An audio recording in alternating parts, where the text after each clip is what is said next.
After playing lots of DayZ, what many of us wanted was a more polished version of the Arma 2 mod. Hammerpoint Interactive's The War Z most definitely is not that.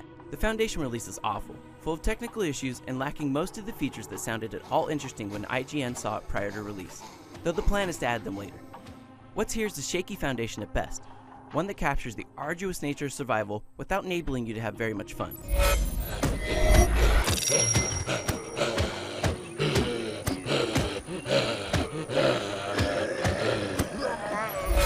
The War Z does not show well.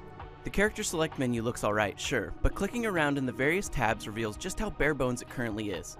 In-game it doesn't get much better. Almost anytime you think you found something that sounds interesting, be prepared to be disappointed when you click it and it doesn't work. Except for the store that allows you to spend real-life money, that is. That functions just fine at this point. And while you can't currently purchase weapons, you can buy ammo, something that's exceedingly precious and could make someone very, very powerful. I don't know that I'd go so far as to say it's pay to win, since one skilled person with a found weapon can take them out, but ammo purchases feels like a bad idea. The craziest part about real-life money transactions, though, is that you're never told that the items you're purchasing will be lost when you die.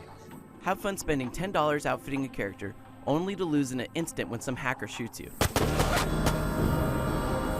The world of War Z is also downright ugly, and not because of the zombie apocalypse. Despite its dated visuals, pop-in is commonplace, and it performs poorly, even on great hardware. It's almost comically bad looking at times, with repeated, generic-looking zombies and environments. Player interaction options might be the most painfully obvious omissions from War Z, though. On top of the lack of friends list or leaderboards, there's also no way to tell who someone is when you're out in the wild. Granted, this occasionally results in intense exchanges where you try to determine if someone is a friendly, but more often than not, it just gets you shot. You also can't do any sort of voice chat in the game, leaving people to either blab out loud in a chat field to all those around or use external services like Skype.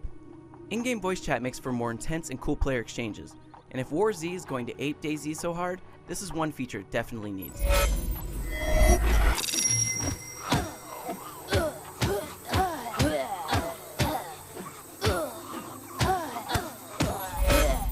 It doesn't take long to see everything the War Z has to offer right now. You create a character, spawn into the world, and jog towards the nearest town or place of interest, looking for supplies and weapons. Zombies also spawn around these same areas, meaning you'll have to either run around like a maniac while being chased or sneak around them. Slipping past zombies can be especially intense since they rely largely on sound to detect you, and in these moments, the War Z successfully presents the thrill of infiltrating a world where zombies rule. Of course, you could also fight them, though this means you'll either need to do a bit of boring melee combat or risk firing the gun you found and drawing the attention of zombies and other survivors.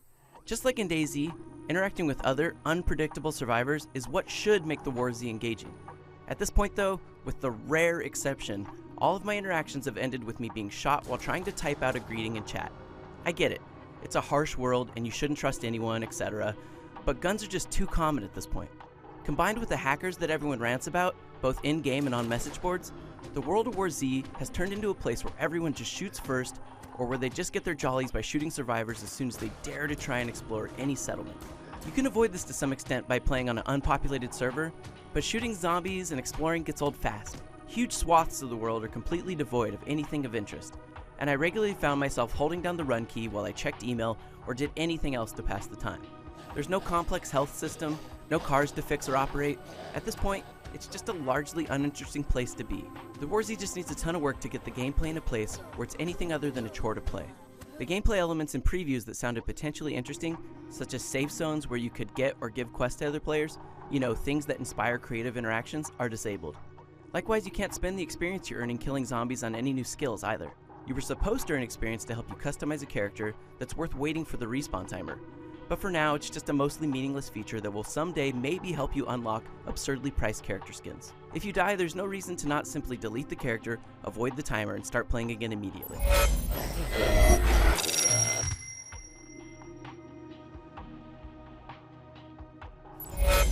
The War Z feels like an alpha product. The features that could make it a lot more fun have yet to be implemented, and right now guns spawn so regularly that everyone just seems to shoot each other before any more substantial player transactions can occur. Add to this the host of technical issues that plague every session I've spent with it, and the War Z becomes one of the most frustrating and disappointing titles I've played in a long, long time.